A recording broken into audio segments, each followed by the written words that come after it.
Metallic bond के बाद next topic 4.4 पढ़ते हैं, इंटरमैलिक्यूलर फोर्सेस। इंटरमैलिक्यूलर फोर्सेस का मतलब है कि मैलिक्यूल्स के दरमियान फोर्सेस जो उन्हें जोड़े रखती हैं। एक तो हमने बॉन्डिंग फोर्स पढ़ी है ना, कि दो एटम या ज़्यादा एटम जो केमिकल बॉन्ड बना रहे होते हैं, तो वो फोर्स जो उन्हें मैलिक्यूल के अंदर, कंपाउंड के अंदर या आयनिक कंपाउंड के अंदर आयंस को जोड़े रखती है, वो बॉन्डिंग फोर्स थी। तो आज हम जो फोर्स हमने पढ़नी है वो इंटरमैलिक्यूलर फोर्सेस है। तो इंटरमैलिक्यूलर फोर्सेस जब हम देखते हैं तो चूँकि कोवलेंट कंपाउंड दो तरह के होते हैं, polar covalent compound and non polar covalent compound, यानी दो हो गए, पोलर और नॉन पोलर। पोलर जिसमें एक इलेक्ट्रोनेगेटिविटी के डिफरेंस होने की वजह से पार्शियली पॉजिटिव और पार्शियली नेगेटिव चार्ज आ जाता है, जैसे कि यहाँ पर वाटर है H2O, पोलर मैलिक्यूल है। दूसरा है नॉन पोलर कोवलेंट कंपाउंड या नॉन पोलर कोवलेंट मैलिक्यूल लिख लेते हैं, नॉन पोलर मैलिक्यूल।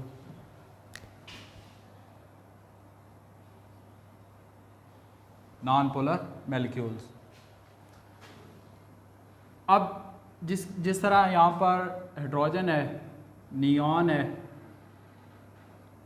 क्लोरीन है, ये नॉन पोलर मैलिक्यूल्स हैं।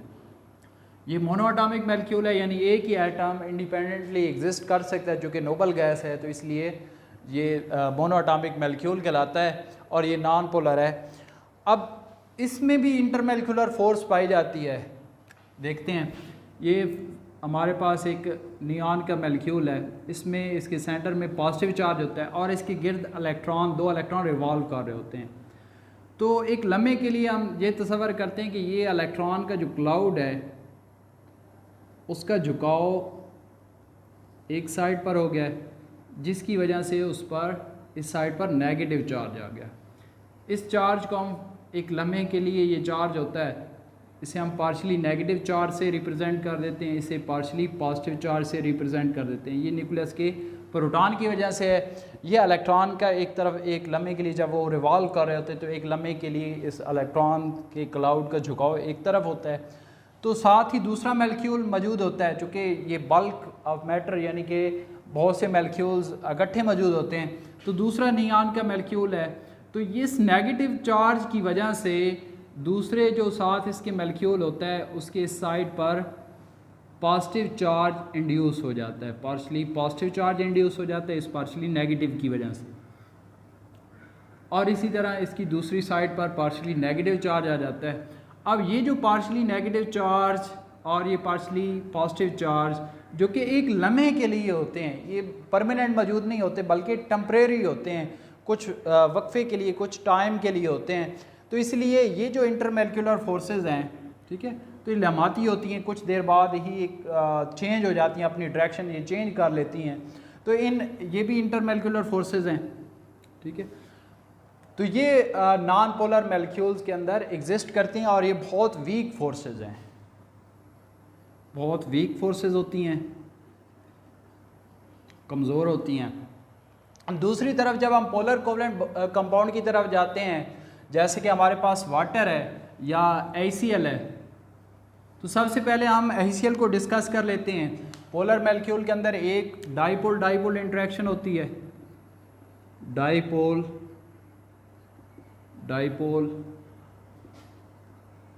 इंटरेक्शन।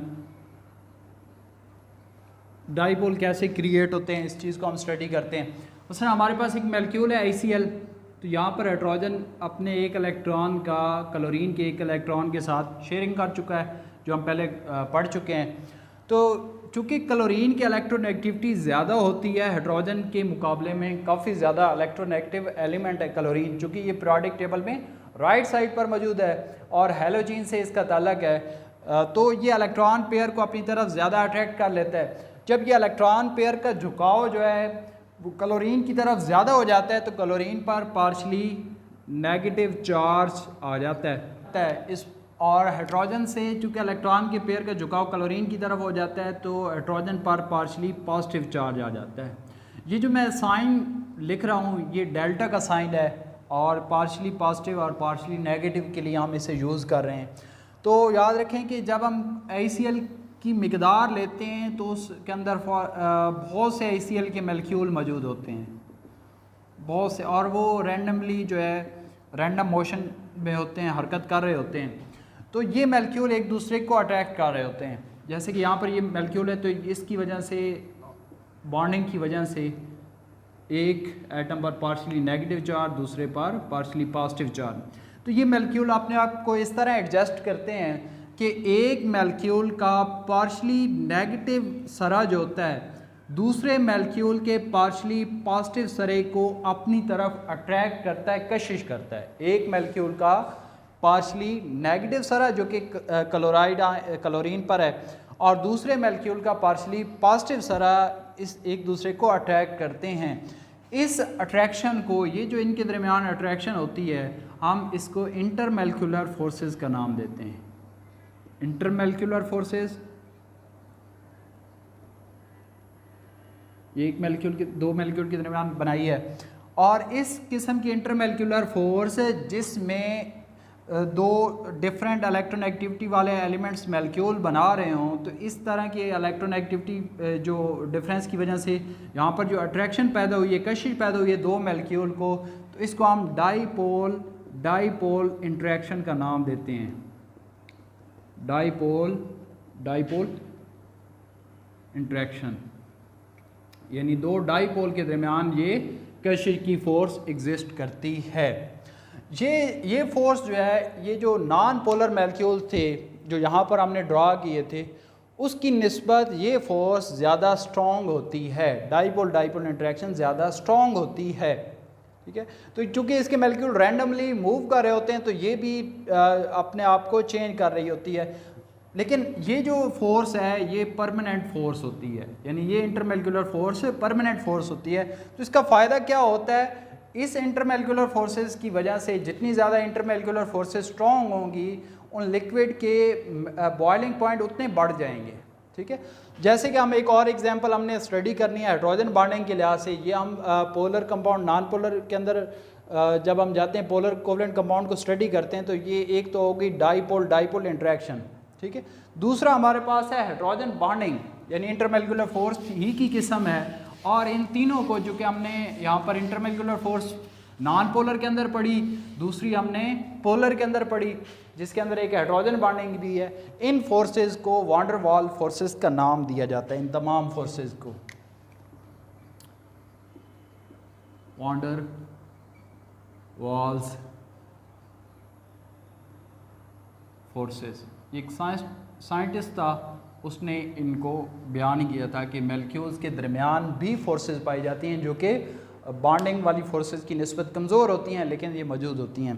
तो नेक्स्ट जो हम इंटरमॉलिक्यूलर फोर्स में पढ़ने जा रहे हैं वो है हाइड्रोजन बॉन्डिंग। हाइड्रोजन बॉन्डिंग के लिए एक स्पेशल कंडीशन है कि ये कहाँ पर मौजूद होती है। तो यहाँ पर दो मैं मॉलिक्यूल ले रहा हूँ, एक है H2O, दूसरा हमारे पास है हाइड्रोजन फ्लोराइड। इन दो मॉलिक्यूल से हम पढ़ लेंगे। जब भी कोई हाइड्रोजन एटम फ्लोरीन के साथ, ऑक्सीजन के साथ या नाइट्रोजन के साथ बॉन्ड बना रहा होगा, जब भी कोई हाइड्रोजन एटम फ्लोरीन के साथ, ऑक्सीजन के साथ या नाइट्रोजन के साथ सिंगल कोवलेंट बॉन्ड बना रहा होगा तो वहाँ पर हाइड्रोजन बॉन्डिंग भी पाई जाएगी। हाइड्रोजन बॉन्डिंग के लिए ये शर्त है कि हाइड्रोजन सिंगल कोवलेंट बॉन्ड बनाए ऑक्सीजन के साथ, फ्लोरीन के साथ या नाइट्रोजन के साथ। तो वहाँ पर इंटरमॉलिक्यूलर फोर्सेज जो होंगी उसे हम हाइड्रोजन बॉन्डिंग का नाम देते हैं। तो सबसे पहले पानी की हाइड्रोजन बॉन्डिंग पढ़ लेते हैं। तो एक और दूसरी शर्त, एक तो ये होगी कि एलिमेंट जिसके साथ हाइड्रोजन बॉन्ड बनाए वो ऑक्सीजन हो, फ्लोरीन हो या नाइट्रोजन हो। दूसरी शर्त ये भी होती है कि इनके पास ये जो मैंने एलिमेंट्स लिखे हैं लॉन पेयर मौजूद होते हैं, तो इसकी वजह से भी बॉन्डिंग होती है हाइड्रोजन बॉन्डिंग। जैसे कि हम वाटर के मॉलिक्यूल को स्टडी कर रहे हैं H2O, स्टडी कर रहे हैं कि ये हाइड्रोजन है, ये अपना बॉन्ड बना रही है ऑक्सीजन के साथ, सिंगल कोवलेंट बॉन्ड। एक दूसरा हाइड्रोजन एटम है, ये भी सिंगल कोवलेंट बॉन्ड बना रहा है इस ऑक्सीजन के साथ। तो ऑक्सीजन के आखिरी मैदान में 6 इलेक्ट्रॉन होते हैं, तो 2 सिंगल कोवलेंट बॉन्ड बना चुके हैं। इसके अलावा 2 लॉन पेयर इसके पास मौजूद है। अब इन लॉन पेयर की वजह से और दूसरा ऑक्सीजन की इलेक्ट्रोनेगेटिविटी चूँकि ज़्यादा होती है, इस वजह से ऑक्सीजन पर पार्शियली नेगेटिव चार्ज आ जाता है। चूँकि इस बॉन्ड का झुकाव ऑक्सीजन की तरफ ज़्यादा होता है, इस वजह से हाइड्रोजन पर पार्शियली पॉजिटिव चार्ज आ जाता है। इस हाइड्रोजन पर भी पार्शियली पॉजिटिव चार्ज आता है। इसको मैं स्ट्रक्चर को थोड़ा सा अलग डिफ़ाइन कर देता हूँ। ये पार्शियली पॉजिटिव चार्ज, ये पार्शियली नेगेटिव चार्ज है, और यहाँ पर इलेक्ट्रॉन का झुकाव जो है ऑक्सीजन की तरफ ज़्यादा है। तो जब ये मॉलिक्यूल इस तरह मौजूद होता है तो इसके इर्द गिर्द बाकी भी पानी के मॉलिक्यूल मौजूद होते हैं। फॉर एग्ज़ाम्पल यहाँ पर एक पानी का मॉलिक्यूल है, उसमें भी इसी तरह की बॉन्डिंग मौजूद है। तो इसमें हाइड्रोजन एटम है, इस पानी में भी, इसमें भी मौजूद है पानी के मॉलिक्यूल। यहाँ पर लॉन पेयर मौजूद हैं। तो ये हाइड्रोजन आयन जो है जिस पर पार्शियली पॉजिटिव चार्ज है, जो कि पानी में मौजूद है, इस ऑक्सीजन को अपनी तरफ अट्रैक्ट कर रहा होता है। तो ये जो अट्रैक्शन है यहाँ पर जो दिखाई गई हाइड्रोजन बॉन्डिंग है, हाइड्रोजन बॉन्डिंग। एक मॉलिक्यूल यहाँ पर होगा, एक दूसरा मॉलिक्यूल यहाँ पर पानी का जो है दूसरे पानी के मॉलिक्यूल का ऑक्सीजन जो है वो इस पानी के मॉलिक्यूल के हाइड्रोजन के साथ इसकी अट्रैक्शन होगी।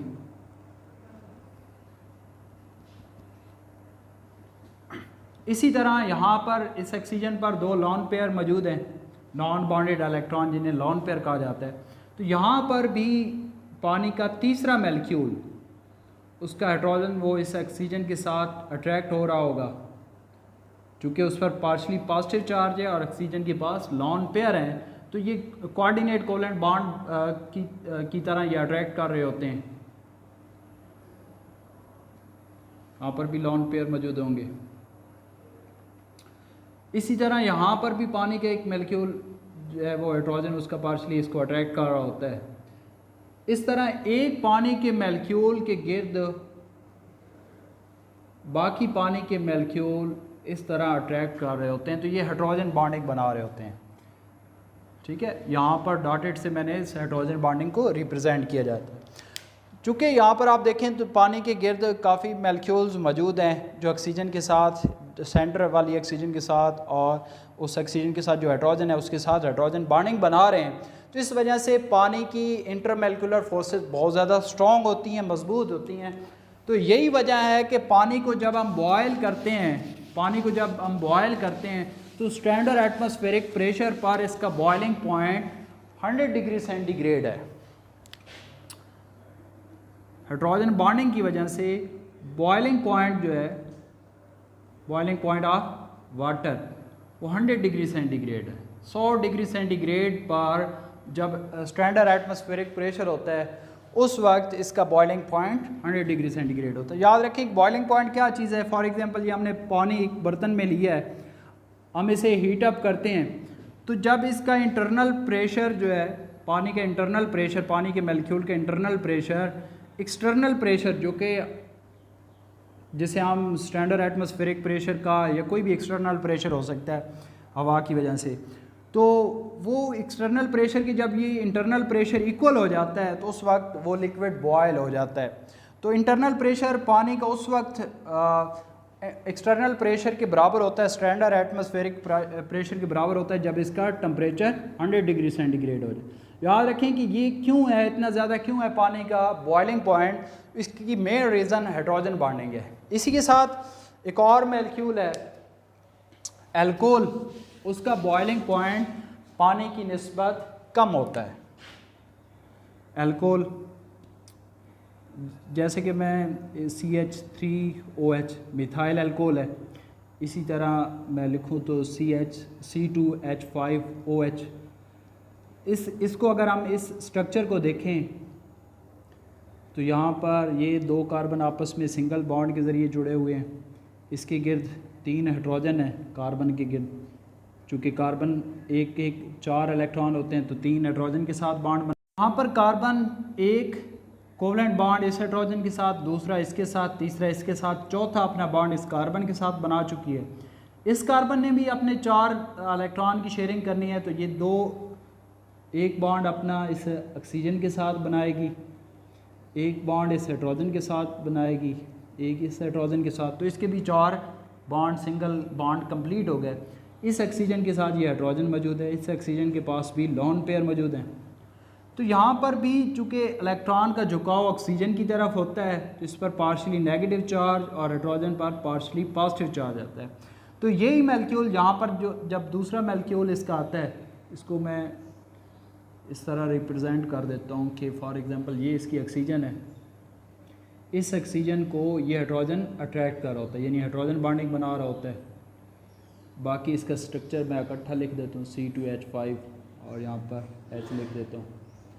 तो ये भी हाइड्रोजन बॉन्डिंग है, लेकिन यहाँ पर याद रखें कि इस ऑक्सीजन के साथ एक हाइड्रोजन मौजूद है और वाटर के अंदर 2 हाइड्रोजन थे, वाटर के अंदर 2 हाइड्रोजन थे, जबकि यहाँ पर ऑक्सीजन के साथ बॉन्ड बनाने वाला हाइड्रोजन एक एटम है, बाकी जो हाइड्रोजन है वो कार्बन के साथ बॉन्ड बना रहे हैं। तो यहाँ जो हाइड्रोजन बॉन्डिंग है ये वीक है, वीक हाइड्रोजन बॉन्डिंग है, जबकि वाटर में पाई जाने वाली हाइड्रोजन बॉन्डिंग स्ट्रॉन्ग है। इसी वजह से ये जो इथाइल अल्कोहल का बॉइलिंग पॉइंट है ये 80 डिग्री सेंटीग्रेड होता है तकरीबन, ठीक है, और वाटर का जो बॉइलिंग पॉइंट है 100 डिग्री सेंटीग्रेड होता है एट नॉर्मल एटमॉस्फेरिक प्रेशर या स्टैंडर्ड एटमॉस्फेरिक प्रेशर पर। तो जब इस हाइड्रोजन बॉन्डिंग की वजह से जब पानी का एक मॉलिक्यूल ऊपर एवेपोरेट होना चाहता है, उड़ना चाहता है, तो बाकी पानी के मॉलिक्यूल इसे अपनी तरफ कशिश कर रहे होते हैं, यानी अपनी तरफ खींच रहे होते हैं, जिसकी वजह से इसे उड़ने में, बाहर निकलने में, इंटरमॉलिक्यूलर फोर्स से तोड़ने में मुश्किलात का सामना करना पड़ता है। इसी वजह से इसका बॉइलिंग पॉइंट ज़्यादा होता है। एक और भी हाइड्रोजन बॉन्डिंग की फ़िज़िकल प्रॉपर्टीज़ पर असर आता है कि पानी की हाइड्रोजन बॉन्डिंग की वजह से जब पानी को फ्रीज़ किया जाता है, वैसे तो लिक्विड फॉर्म में ये रैंडमली मूव कर रहे होते हैं मॉलिक्यूल, पानी का एक मॉलिक्यूल इस तरफ जा रहा है, दूसरा इस तरफ, यानी हर लम्हे ये अपनी डायरेक्शन चेंज कर रहे होते हैं, रैंडमली मूव कर रहे होते हैं। तो हाइड्रोजन बॉन्डिंग जो है उसकी वजह से मॉलिक्यूल का कोई मखसूस पैटर्न यहाँ पर नहीं होता। लेकिन जब हम फ्रीज़ करते हैं तो जैसे ही टेम्परेचर 4 डिग्री सेंटीग्रेड से कम होता है तो पानी के मॉलिक्यूल अपने आप को अरेंज कर लेते हैं, बाकायदा पैटर्न बना लेते हैं। अब जब इनका बाकायदा पैटर्न बन जाता है तो इनका वॉल्यूम बढ़ जाता है। यहाँ पर पानी का वॉल्यूम कम था, मैस दोनों का सेम है, इसका जितना मैस है उतना इस आइस की शक्ल में मैस है, ये वाटर यानी लिक्विड फॉर्म में है, यहाँ पर ये आइस सॉलिड फॉर्म में है। सॉलिड फॉर्म में इसका ओपन स्ट्रक्चर होता है, ओपन स्ट्रक्चर यानी वॉल्यूम ज़्यादा होता है। जब वॉल्यूम ज़्यादा हो जाए तो डेंसिटी जो है वो मैस ओवर वॉल्यूम है, जब वॉल्यूम ज़्यादा हो जाएगा, बढ़ जाएगा, तो डेंसिटी जो है कम हो जाएगी। और जब किसी चीज़ की डेंसिटी कम हो, मसलन इसके अंदर इसी आइस को हम वाटर के अंदर डालते हैं तो आइस की डेंसिटी कम होती है, तो इसी वजह से आइस पानी के ऊपर फ्लोट कर रही होती है, तैर रही होती है। तो बादल भी जो हवा पर उड़ रहे होते हैं तो उनकी भी वजह यही होती है कि बादल की डेंसिटी हवा के मुकाबले में कम होती है, इसलिए वो ऊपर तैर रहे होते हैं। और आइस पानी में क्यों तैरती है, why ice float on the water, तो इस क्वेश्चन का आंसर यही है कि डेंसिटी जो है आइस की वो कम है पानी की निस्बत सेम टेम्परेचर पर, तो इसलिए आइस जो है फ्लोट कर रही होती है। तो आइस की डेंसिटी होती है 0.197, सॉरी ये मैंने गलत लिख दी, ये 0.917 ग्राम पर सेंटीमीटर क्यूब होती है आइस की डेंसिटी, जबकि पानी की 1 ग्राम पर सेंटीमीटर क्यूब है, 1